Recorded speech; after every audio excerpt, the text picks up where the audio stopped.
welcome back to My View from the Piano Bench. We do this every Wednesday evening at 7 p.m. here on my Joel Holt's Notes YouTube channel. And I take you behind the curtain and behind the process and behind the thick skull into whatever goes on up there that helps make it tick. Just share some experiences and such with you. Thank you to those of you who watch and watch regularly, and thank you to those of you who provide support and encouragement via the links you'll find on the support page of my website, and you'll see the link to that in the description. So, I have titled tonight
Open the door, Richard.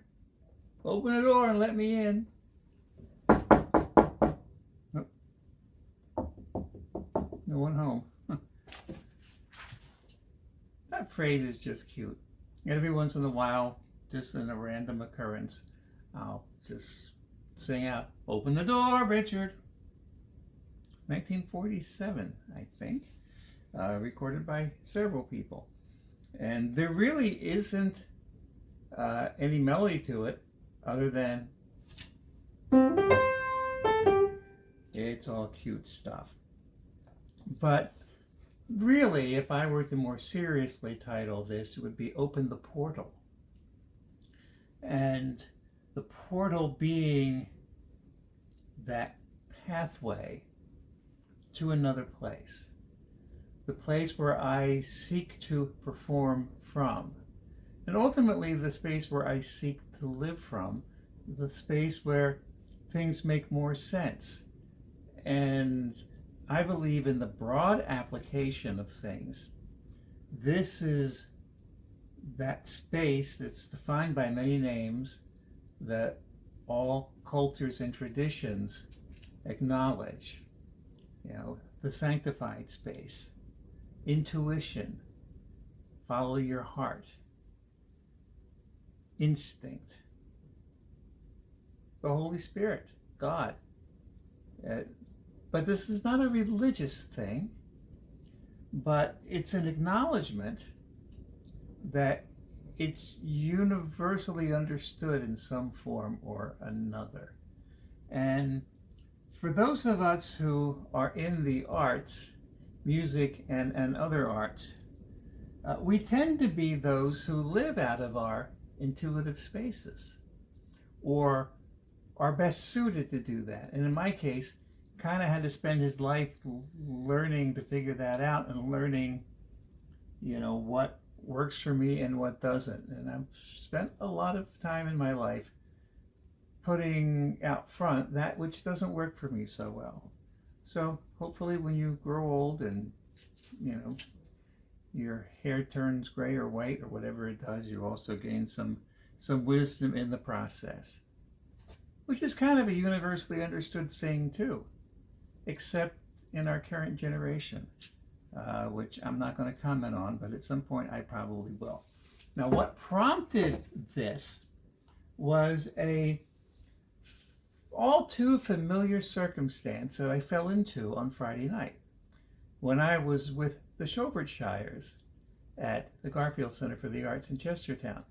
And one motivation for choosing this theme for tonight was it dovetails on last week when I talked about the Showbridge and the unique experience that is. And we really, really had fun. There will probably be some video I'll post at some point. We grabbed some video. It's got some issues, but it's still a good representation. But this specific circumstance I'm talking about is when the second half began. So I was really happy with the first half because, I felt in a good space. I was kind of zoned in. I was in large part out of my own way. We were having a blast. And that doesn't happen by itself, by the way, right? That happens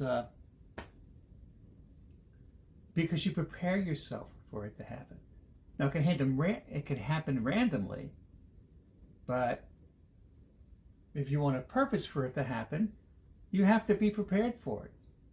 Like you have to be prepared for anything else, If you're going to, whatever, I was going to pick two different events, two contrasting events. If you're going to one, you dress one way. If you're going the other, you dress another way. There's preparation involved. But like I say, the first half was fine. The second half, I knew what happened right away. So just because it's a random insert, perhaps, before I go on with that, I'm going to play one of the tunes we like to play with the Showbridge. And this is actually something we play toward the end of the night usually, when I grow too old to dream. And I set it up with a nice little rubato thing, and because we swing everything with the Showbridge, I'm going to probably old school stride this.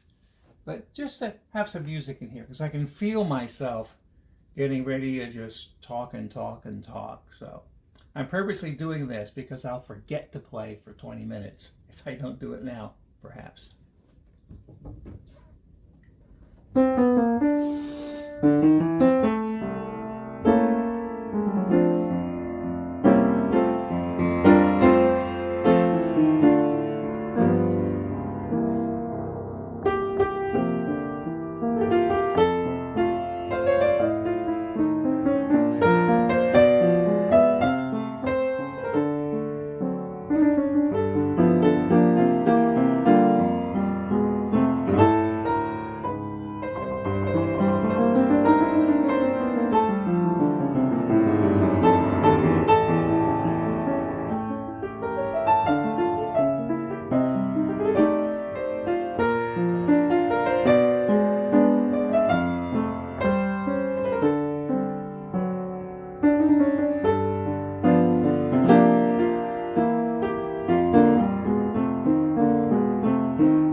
A little When I Grow Too Old to Dream. And as my thoughts go all over the place, nothing new there. You know, I want to just kind of lunge into a topic that song reminds me of, but I don't think that's really what we're talking about today. So I'll just grab it briefly, which is idealism.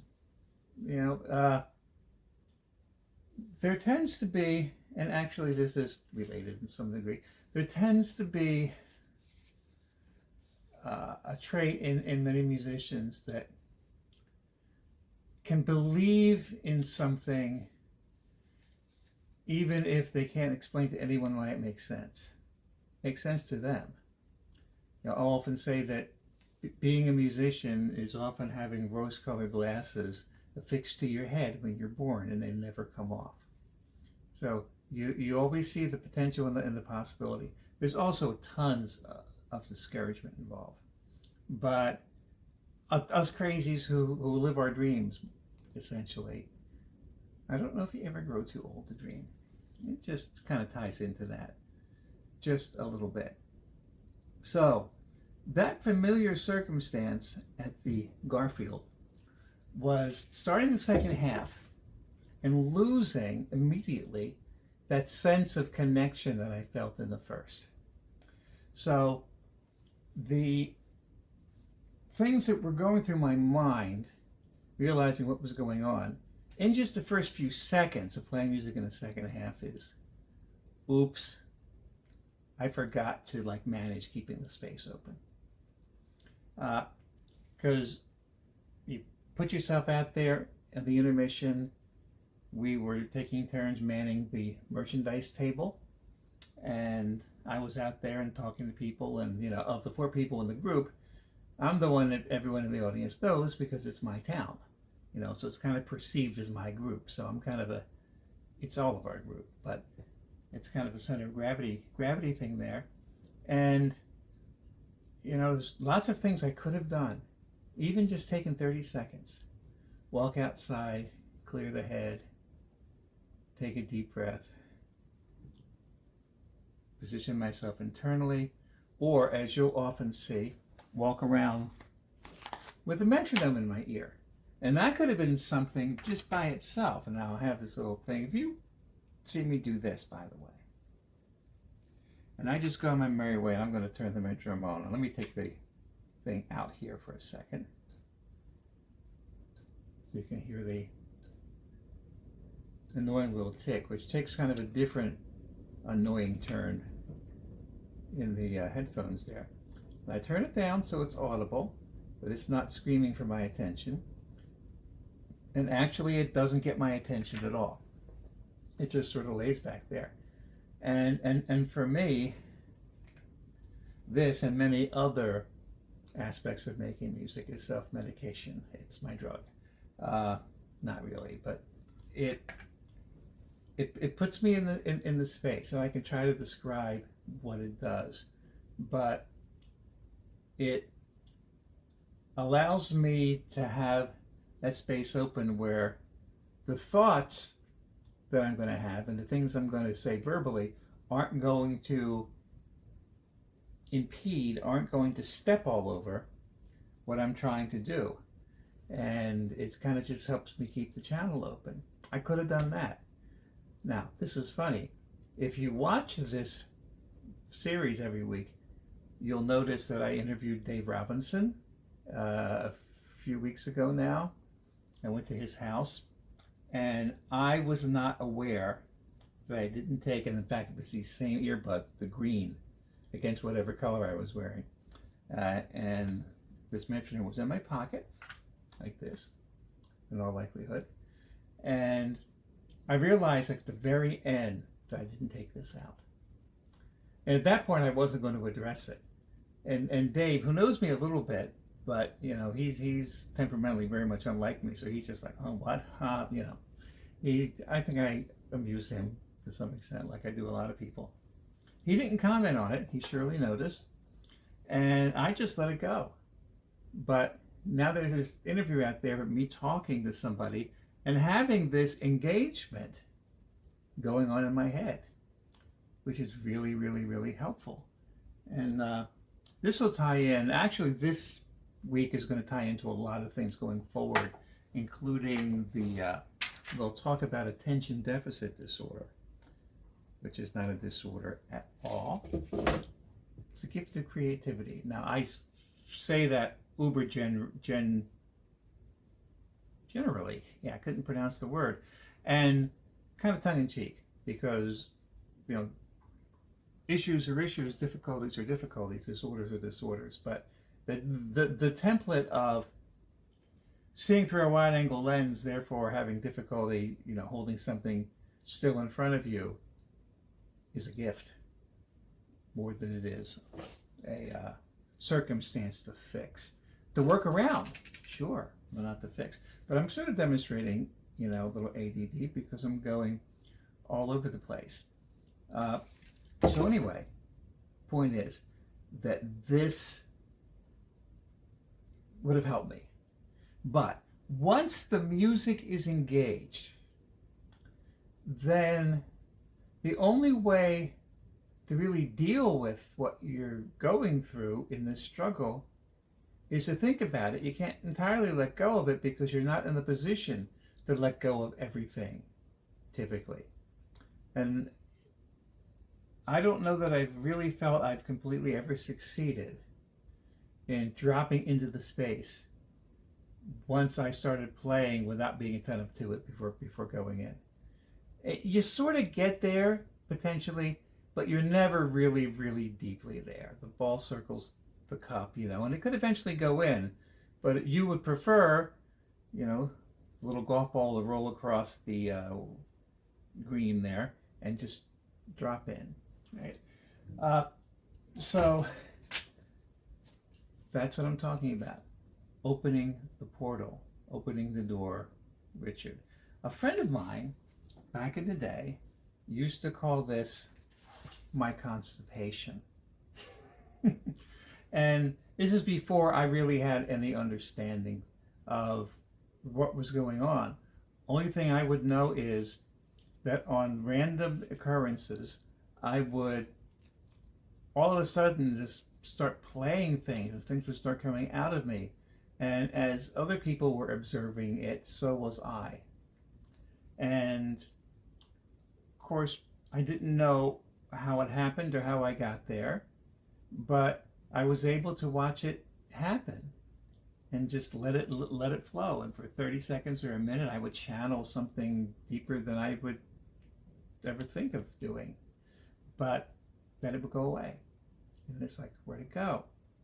And I'm not the only one asking where to go. Other people asking where to go. Go there again. I can't. Why not? I don't know. And you know, when you're in this zone of expression or zone of feeling, you know, and this may be a stretch, and I'm just, well, this probably isn't going to work, but I started, so I'm going to say it. You know, I was going to use an analogy about being in love or falling in love, you know, which is not, people are going to argue this on some level, but it's not something you will yourself to do. It's something you acknowledge that is happening, and then you embrace it, and then you are grateful for it, right? And that's what this is about. The thing about this is it's always accessible if you're patient. Whew. Patience is the key to everything. Waiting for it. And if you're waiting for it,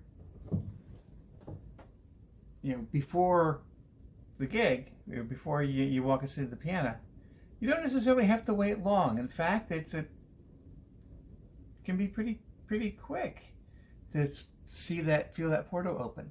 But man, it take forever, or at least it feels like it does, if you're already playing. Oh, I should take this out, shouldn't I? See, I'm making my point. What point am I making? I don't remember. Did I mention ADD? I don't know.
If it takes forever, I will wait for you. Well, it only feels like forever. It doesn't take forever. Now, see, that little experience reinforces to me or validates this idea of having that metronome space going. I'm going to put it back in my ear now that I'm talking with you. I feel less apt to concentrate, but that's okay. Because in a mind like mine, things are flying around all the time. In fact, there was a really cool topic for another thing, or another one of these videos. And I thought about trying to write it out as I was playing, like dancing with my left hand. But I thought that was a little too much, and I have to be willing to just let that go away and find it again. But I did reach out and check off a couple things I've talked about. I was really non-linear today. In fact, there is no flow in the middle of this chart. There's just tunes on this side and ideas on this side. So I'm kind of making up the flow as I go along. But so far it's working. It's kind of like how I do interviews. So maybe I'm interviewing myself now. Hey Joe, what do you think? I'm not sure. So two different circumstances came to mind while I was playing about waiting for the space to be open. One was when I just walked up to play and the space was wide open. It's years ago before I understood that there was any prep required or whatever. It was one of those random things, but it didn't just happen all of a sudden in the middle of the tune. I was up front just playing one tune for like 5 or 6 minutes and it was on. You know? And when it's on, you know it's on, because you feel good. But then other people know it's on because what you're feeling, they're able to feel. You know, science is going to teach us a lot of things going forward. And the idea of thoughts and intentions, you know, being transmittable and stuff. But the thing that really binds people together is that shared experience of feeling. Or the oft-used line, you know, people aren't going to remember what song you played for them so much, but they are going to remember how you made them feel, right? And, or like Smokey Robinson says, you've heard me quote this, that he believes that he feels what he sings, and when he can feel it, the audience feels it with him. And that brings us all into that same space.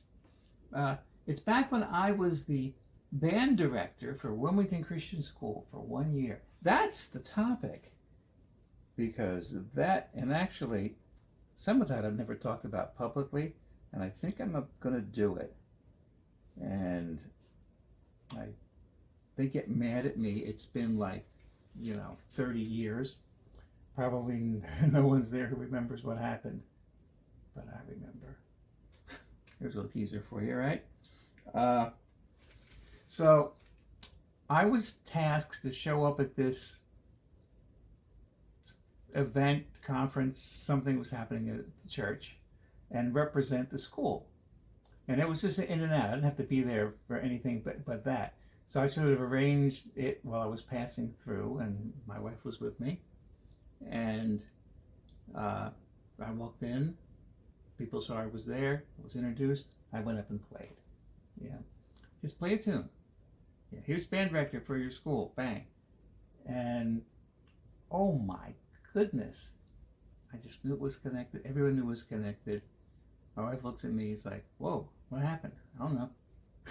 And I left. And I felt good. Not every experience is like that.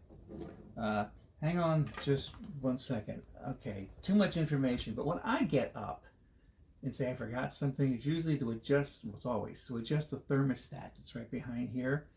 Because the temperature just keeps changing in my small house. I don't want to get too warm, I don't want to get too cold, but I don't want the hands to freeze, I don't want to turn into a sweat ball in front of you. So let me not duplicate that circumstance, but just pay tribute to it. The one time I remember, of course that's not the only time, lots of times, but that just stuck out in my mind. In contrast to other experiences. So I'm going to play a hymn.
There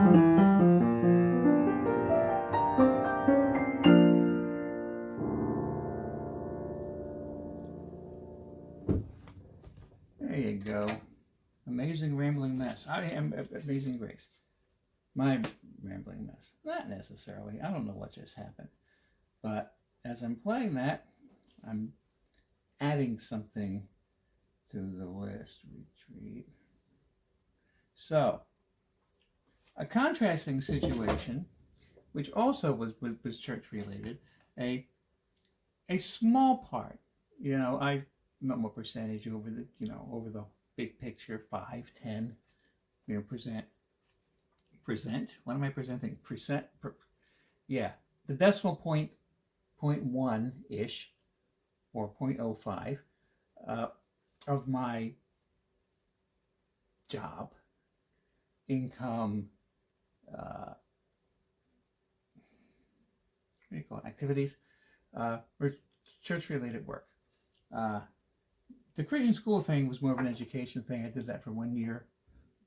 But when I was on staff at the Church of the Nazarene in Chestertown for a few years, because I was on staff, and I had more of a defined position than just like, the organist or whatever. I was eligible to do things, that the ministers would do. So pastor and spouses retreat 1 year. I went, and I wasn't thinking about it. I mean, I was off, as far as I'm concerned. I was not on. I was off.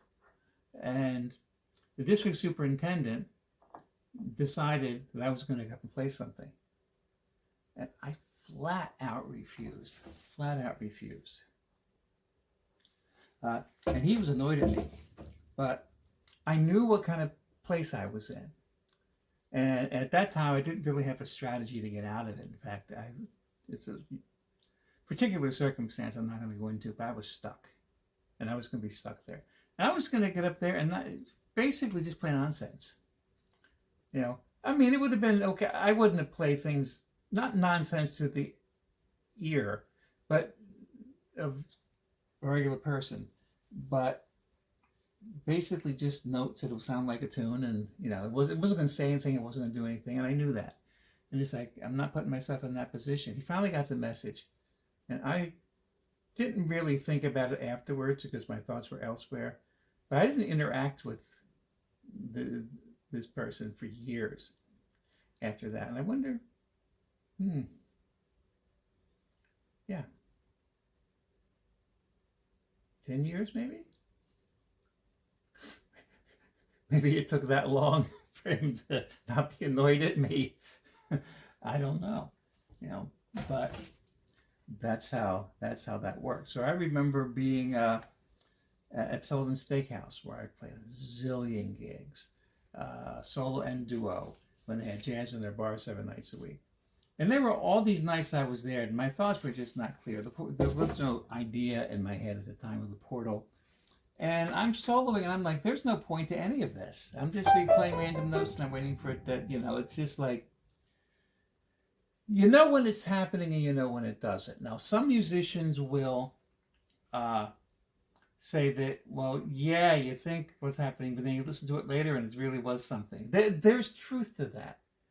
But there's also truth to, when it's working. And it's going to be the strange place for me to pull a bowling analogy out, but many of you have heard me do that before, because that was my other ambition when I was a kid, to be a professional bowler. Would have never made it. But your goal in bowling is not the outcome, but it's making the thing happen that you are responsible for. The outcome takes care of itself. You could throw the absolute perfect strike ball and not get a strike, right? And back, because when I was a kid, and the pro coach I had, and it was a different era of bowling, so it wasn't about this power game and the mathematics of oil patterns and weights and balls and all of that. And so a lot of it was just filling frames. So like if you could hit the head pin every shot, you could get no less than 10 in your first ball. I mean, no less than 10, ideally, yeah. No less than 7. And you make all your spares. You're going to do really well, right? And you put yourself in the position to strike when your ball is reasonably going in the pocket.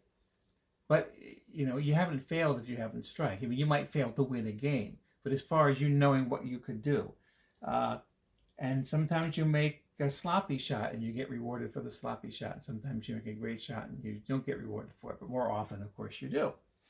And that's kind of related to this. We want to feel that we did the thing we needed to do. And then when you examine it later, yeah, you might hear things you didn't hear before. Like some of the Thursday night, I still want to call them live streams, but now they're pre-recorded videos. It'll happen on some of them. A recent one that happened where I didn't get there at all. But because you're struggling, and when you're struggling, it's not going to happen. But I listened to it, and I found that the last 2 tunes were actually kind of cool enough that I could post them as a little medley, and I did.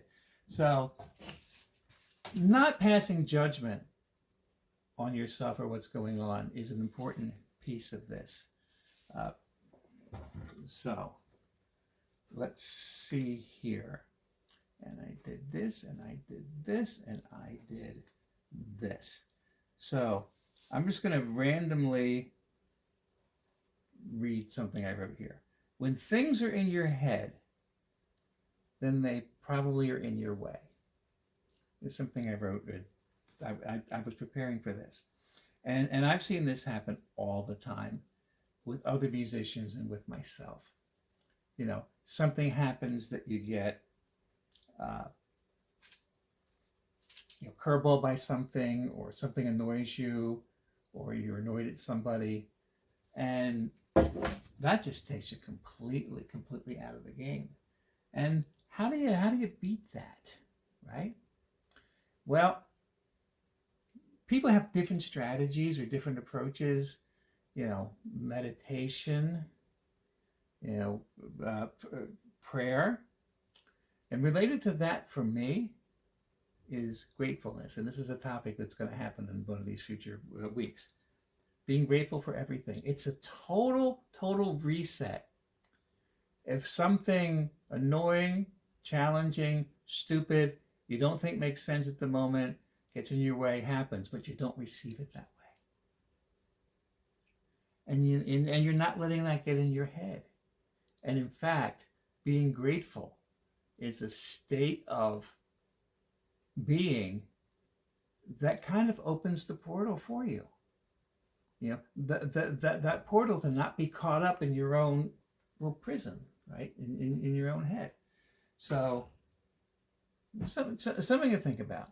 If you have a template, a way to see the world, the universe, creation, whatever you say, in a way that you can position yourself to be grateful, because ultimately you understand that the picture is bigger, and whatever is happening is part of the bigger picture that ultimately will be good, right? So how about be on that sunny side of the street, right? That's kind of what the song is saying.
There you go. On the sunny side of the street. Look on the bright side, right? Absolutely. So what was that last thing? I had in my head exactly what I was going to do. Yep, there it is. All right. Sunny side. Played that. So, related to this, and I didn't go through, I'm not sure I need to apologize. I don't know what has happened the last hour. It's gone quickly, and that's probably a good thing. But what I often do is I write the order of things to kind of create a thread that moves to a conclusion. I didn't do it this time, so it was a meander fest. So I hope that there's some focused thing coming out of this. I think there will be. And I'm going to use this as my punchline. The idea of what I call being in the space, which is my center of gravity in the way I look at it. It's not everybody's center of gravity. You know, everybody finds their own path. But within that, or in addition, or holding that specific path, is all the skill sets that you acquire that sort of hold that up, that are part of that or surround that, related to the idea of perform to your strength, practice to your weakness, you know, and every musician or every person in every profession should really work toward building their intuition. You know, whether you're somebody who is not going to necessarily lead with your intuition in your task, in your work, your temperament has led you otherwise, your work doesn't allow for it, it's some more linear, or whether that's front and center. You know, it's still important to develop all of these skill sets. You know, good grief. So my practicing, this is not anything like I was going to talk about, you know, always grows in the objective, because I'm always wanting to do all this stuff. And I wind up having, and I'm not exaggerating, 40 or more practice objectives, you know, that ideally I would do every day. And it just keeps growing. And then I have to whittle them down. And so I had this little purge the other night, and it took a while, and it was semi-excruciating to get down to 20 practice objectives. And I don't do them every single day. I can't, you know, but at least it's possible that now I don't have to completely ignore some of them. I can work on them all together. And at some point we're gonna talk about that. See, I'm just making notes here. Specific practice objectives. Right. But for me, and some of you have heard me say this before, an indication of whether I'm in that spot that I need to be. I don't even know what tune I'm going to play. It doesn't matter. An indication of that is if I can hold a conversation, or in this case, talk to you. Yeah, I know the space is opening up now. And I can do both things at the same time because they're coming from two different places. They're not on top of each other.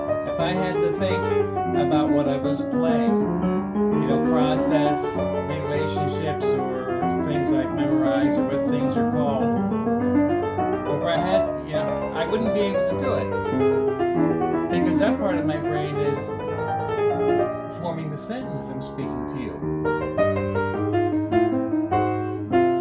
Guess I'm playing the blues. So what do you want to talk about? You know, over there, you can't see it out of the camera, but it's my little box of bumper stickers. Because we got merch for the Shires. And a great new logo made by my friend Ned Buster to World's Images. Well, no, I guess I can't talk. World's End Images. How often do I say that, though? It's like a tongue twister. And we love our Shires logo. I show it to you, but it's over there, and I've already gotten out of range of the camera once.